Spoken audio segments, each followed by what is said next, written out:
Aptem is helping companies, big training companies in the UK, teach more people faster in a more efficient manner. They have 170 customers today that pay on average $40,000 per month for that software. They broke about $8 million this year in revenue, up 20% year over year from 6.5 last year, which we love. They've got a nice team of 120 folks today, 70 on product, 5 quota-carrying reps. Last valuation, $3 million round last year at a 40 million pre-money valuation, as Richard looks to continue building the business, hoping to hit 9 or 10 million of revenue next year.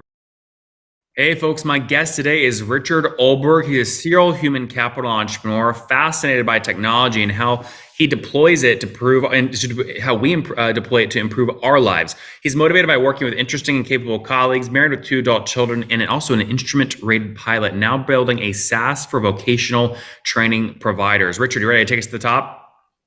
Absolutely, let's go for it. All right, what's an example of a vocational training provider?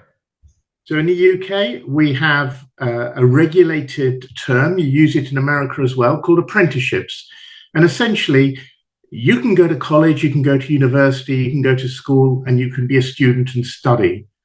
But in the UK, there's over 3 billion a year being spent on people who have a job, who are in employment, but are nevertheless learning skills to go one step higher.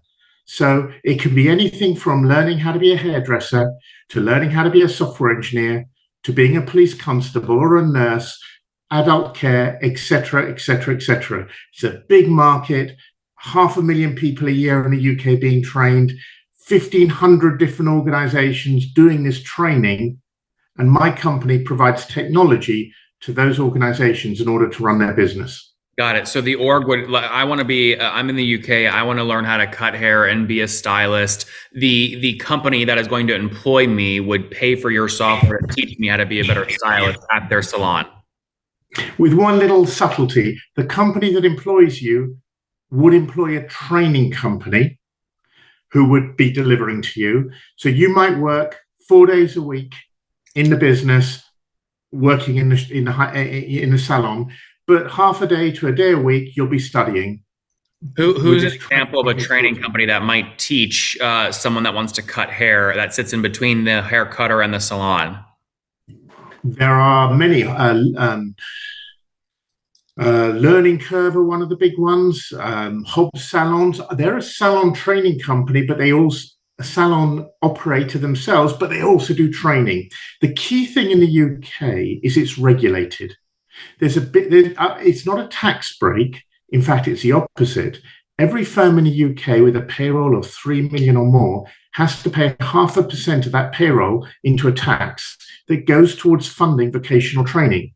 So what you've got is this big pot of money for training, and it's use it or lose it. But because there's government involved, there's compliance and regulation. And that's the bit we're a little bit different on. So you're selling to Learning Curve and to Hope Sound? We're Hope Salon, Learning Curve, Lifetime. There are 40 universities in this country who use our technology. We are the largest provider in the UK of technology for this type of training. So Richard, how many paying customers do you have, including the 40 universities in Hope Sound? About 170. Okay, 170. And how do you price for them? Is it per trained employee or per seat or what? We currently do per learner per month. Okay, and so if you've got 1,000 learners in training, it's 1,000 times that amount each and every month. And what is that average amount per learner per month? Oh, the higher level is about £8, and then it reduces down with volume. So a large customer was about £3, something like that. But that's very high volumes. A large customer will spend a couple of 100,000, 300,000 a year with us. A small customer, maybe 10,000 a year with us. And a sort of typical customer, 40 to 50,000 a year with us. Oh, what's going on there, YouTube? Good to see you guys. Now imagine this. You love watching these interviews with SaaS founders, but imagine if we took all of the valuation data out from over 2,807 interviews I've done manually. Saves you a lot of time. Well, we've done this. We've built it into the beautiful interface inside of FounderPath. Check this out. I'll show you how you can access this in a second, but you log in, you connect your Stripe account, you see your valuation real time, you can see what it changed over the past 88 days, and even set goals for valuation this year. Now, the secret to valuation is there's many different ways to value a SaaS business. So the reason you're going to see 3 or 4 different valuations inside of your Founder Path dashboard, this is all free by the way, is because depending on who's doing the buying of your SaaS company, you're going to get a different valuation. A VC is going to pay a different valuation. Private equity firm is different. If you're going to do a minority sale, that's different. And if you sell the whole business, that's a different valuation. You can see all those when I hover over here. Right, so the teal is what a VC would pay, yellow is what private equity, and red is if you sold the whole thing outright. Now, what's cool about this is not built off random data. Again, you guys hear these interviews on YouTube. All these data are built from real-time valuation data points founders share with us on the show. So traction, 1.2 million, seed round, 3.7 raise, they sold 22% of their business. Go in here and filter by the event. Maybe you only want to see companies that have sold the whole business. Well, here are a bunch that have been acquired, the valuation and the multiple. Maybe you're going out right now and you're raising your seed round. Well, go in here and look at all this recent seed deals that went down, what they raised, what valuation they raised at, and what percent that they sold. There's never been a larger data set of SaaS valuations than what you can get now inside of Founder Path, and we're thrilled to bring it to you. All right, we're going to go back to the YouTube video here in a second, but if you want to check this tool out, if you want to jump in and sign up, you can check it out for free to get your valuation at this link, founderpath.com/products/valuations. Or if you go to founderpath.com and hover over products, click on get your valuation here and go ahead and sign up to give it a whirl. Again, all that valuation data live right inside the platform. I hope to see you there. All right, let's jump back into the interview. So is that your biggest customer today? They pay you about 300 grand a year? A bit more than that, yeah. Okay, and how many seats or how many learners are they probably using you for per month? They probably will have 15 to 18,000 learners in training. Per month? At any one time. So again, without digging into much detail, in the UK, for an apprenticeship course lasts a minimum of 1 year. Mm-hmm. But where we deal with universities, often we call them learners. The learners are on a 3 or 4 year course because they're doing a degree. I see. I see. Okay, so 170 customers paying on average $40,000 per year would put you at about 6.8 million of ARR today. Is that accurate? Yeah, about that. A bit more than that. Are you talking dollars or sterling? Let's do dollars. Dollars were about 8 million-ish. About 8 million-ish. Okay, and do you remember, just so we can get a growth rate, where were you exactly a year ago? We would have been something like 20% less. Put it this way, we have for the last 4 years done over 50% year-on-year growth. But we've recently run into a problem, which is the bigger you get, the harder it is to maintain your percentage, because each month we throw in 2, 3 more customers, maybe 4 customers in a good month. But the bigger we are, it's a denominator, So the issue we have is how you reprice the existing book of customers that you have, because the main contributor to growth has been the number of new customers we secure each month. We have very, very low churn, but we have only 2 or 3 new. Well, in financial terms, last year was 2.3%. That's on a revenue basis or a logo basis? Revenue basis. No, revenue basis. Okay, sorry, 2.5%. That's for the year, not 2.3. I think it was 2.3 was last year's churn in financial terms. 2.3, and that's gross dollar churn. Yes. Okay. Did you have expansion revenue to get above 100% net retention? No, that's our problem. We will soon, because we're now adding in adjacencies, additional things we can sell. But for the first 3 years of our growth, 4 years of our growth, we haven't had anything additional to sell to a customer. Richard, sorry, I don't understand that. If you've got Learning Curve paying you $1,000 in 1 month for 10 trainees per month, if they love you and they expand to 20 trainees per month, you have natural expansion revenue built in. Why don't you have expansion revenue? That's not how business works. We have every trainee they've got. There's no choice for our customers. They run their entire business on our platform. Even the way they get paid is via the financial calculation that's run by our platform. Okay, so but Richard, same question. When we secure a customer, we get every learner. If HopeSound was using you effectively to train their customers, HopeSound would have had customer growth the past couple of months, and their customer growth would have been your revenue growth. Yes, and some of our customers do better and some do worse. And in fact, one of the features we've had in our business is we've gone for larger training providers. So when we started, we would get any customer we could get. Didn't matter. We were happy to sign anyone. As we got our, started to progress, we started to think a little bit more about the kind of customer we want. And we went for either large or medium-sized training companies and didn't go for small ones. But the one challenge with that is that your volume discount starts to hit you a little bit more, because if you're mainly winning bigger companies, they tend to get more volume discount. So that's had a certain Richard, right. impact. I understand, but my question is, if you signed Hope Sound a year ago, right, for 10,000 trainees per month on average, and Hope Sound is doing well, they're growing. Yes. Because partly because of your software, and now they train 15,000 per month. You should be getting paid more from Hope Sound for the extra 5,000 they're training per month. That would be expensive revenue. You're absolutely right if there was such a strong correlation between our software and our customers' performance. Now, our software does three profound things for our customers. Operational efficiency. That's not necessarily quality of delivery. Sorry, but Richard, I don't mean to cut you off, but sorry, you said you price against number of trainees. This should be a very binary thing. Hope Sound has more trainees a year later. That should mean more revenue for you if you price per trainee. Only if our customer has growth. What if there isn't growth? Okay, so why aren't they all growing? That means your software is not working. Well, that's one way of looking at it. I would see it another way. The market we sell into is a very competitive market. It's driven by a lot of macro issues that aren't necessarily just about the software. So some training providers grow, some shrink, some pull out of particular markets. Some sectors like hospitality were having a hard time, therefore there were fewer learners in training. The market has many dynamics. Our software is not focused on quality of training so much as the efficiency of operation, the compliance, and the data-driven decision-making for those running the business. So while it clearly does influence on quality to some extent, there are many other variables: the quality of the curriculum, the quality of the tutors that organization employs, how good they are at selling to employers their services. Those things will affect why some win and some don't. But the apprenticeship market has actually been declining by a few percent a year in the last handful of years for a variety of reasons due to funding.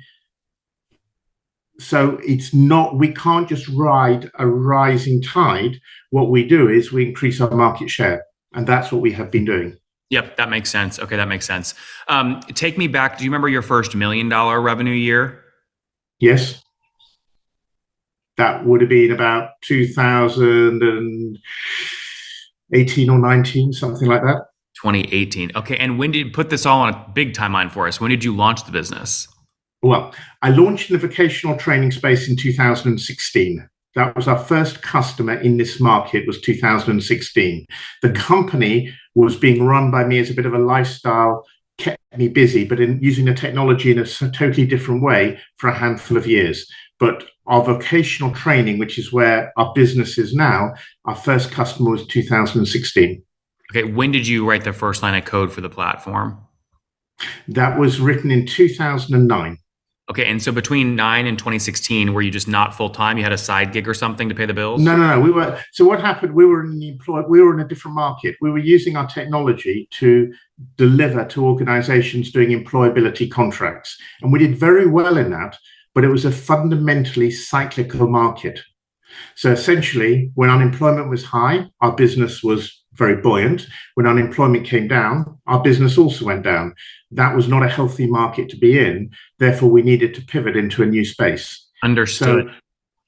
So that's when we picked in vocational training. Talk to me a bit more about how you've capitalized the company. Are you bootstrapped today, or have you raised money? We've raised about 8 or 9 million.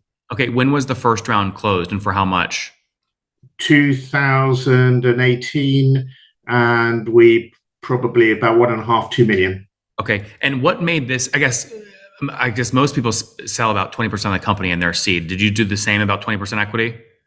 Yeah, maybe a little less. I had funded it beforehand. I'd put quite a bit of the fund. I had put in the first moderate slug of capital myself. So Okay. we had already got to, as I mentioned, we were a seven-figure income by the time we did our first round.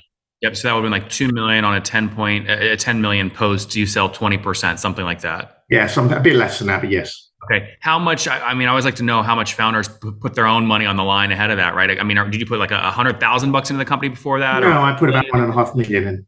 1.5? Okay. So did you already have an exit? How'd you get so rich? Where'd you get your Yeah, capital from? I've already grown one company, sold it to a public US public company. That's why this business started in 2009. I was bored. I had sold my last company. I had done my exit, my earn out, and I just wanted something to keep me amused while I was thinking of the next thing to do. So that's why I started the business, and we did quite well quite quickly, but in a cyclical market. So I either had to shut the company down after we'd done very well financially, but just wind it down because it wasn't a good long-term market, not strategically, or pivot into a new space. So the other thing I did is I actually started our first customer. So one of the challenges is when you are an end-to-end platform, how do you win your first customer when people say it's a brilliant idea what you're proposing doing, but who have you done it for before? And you say no one. And that's a bit of a challenge. And they say, so you want me to trust my entire business on your platform? So in fact, I set up a training company with a partner who was our first customer, and we grew that to be the fastest growing training company in the country. We grew it to over 20 million in revenues in 3 years and sold to private equity. What was the name of that company? Corndell, Corndel. Corndell. So Okay. Corndell. When did you launch that company? What year? 2016. It was our first customer. Okay, and sorry, you've grown that today. It's doing 20 million a year in revenue. It's a side. No, it's doing a lot more now. We sold it after 3.5 years for 45 million to private equity. Okay, got it. So you built that from 2016 to 2019 to really get close to your market, professional services, train them. You exited that in 2019 for 45 million bucks, reinvested that money in your software solution, and now you're fully focused on. Not quite, forgive me. 2016 started that first customer. But then we also, the moment we were doing that, 4 or 5 months later, we started winning other customers as well. The idea was to use a first customer to show it could be done and to learn. So meanwhile, that company was growing, but so was Aptem. So Aptem went from one customer to 2, 5, 10, 15, etc. Then we sold that business to private equity in November 2020. And by the way, we sold it for that number in sterling, not dollars. The number's a bit higher. But by the time I had made that sale, we had raised quite a lot of money through external VCs. So although I put the first slug of money in, subsequently it was through institutional VCs. Got it. What can you fill out the capital stack for me? So 2 million seed in 2018. When was the next round? Oh, probably a year later. We did almost a round a year, every 18 months for the next handful of years, to end up at about 8.5, 9 million. When was the most recent round, Richard? August 2022, I think. Okay, and how much was that? Was that for 2 million as well? About 2 to 3 million. I think it was slightly closer to 3 million. Okay, interesting. So call it 2.5, 3 million. And would you consider that like your Series A or B or C or what? Who knows the terminology? It's early stage. I mean, it's growth stage. Okay. It's growth stage because we're no longer proving product market fit. That's ship has sailed. I know. The comp I'm trying to get to, though, is a Series A. Most folks are selling 10 to 15% of the business. Were you in that same range when you closed at 3 million? Each time would have been, so the last valuation was just shy of 40 million, just under 40 million. Pre-money or post? Pre-money. So about 43 million post-money, something like that. Something like that, yeah. I'm sorry, I should know exactly that number, but it's not that ilk. It was in the late 30s, early 40s pre-money. Understood. We did the last round of it.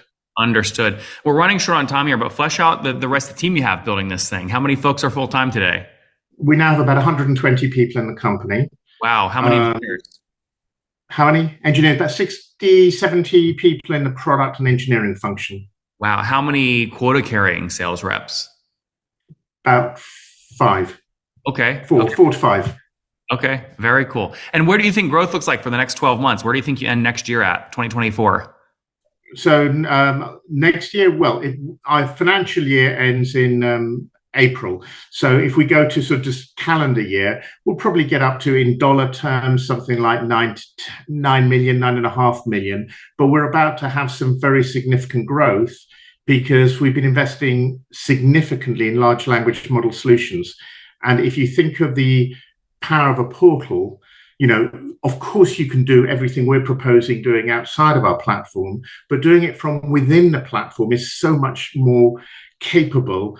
The prompt engineering driven by the information in our database, you can just achieve so much more. And education or vocational training is one of the really strong use cases for large language model output. So we are seeing that as potentially doubling our business just through selling more to the customers we've got. So that's going to be... We're certainly rooting for you. We're out of time. Let's wrap up here with the famous five. Number one, your favorite book. Gosh, I haven't read for quite a while. I'm reading. Come back to that moment. I just remember the name because I've. No worries, we'll skip it. Next one. Number two, is there a CEO you're following or studying? I'm really impressed by Satya Nadella. The way he's turned that business around is absolutely phenomenal. By the way, The Coming Wave is what I'm currently reading by Mustafa Suleiman, and it's frightening and interesting. Number three, what's your favorite online tool for building Aptem?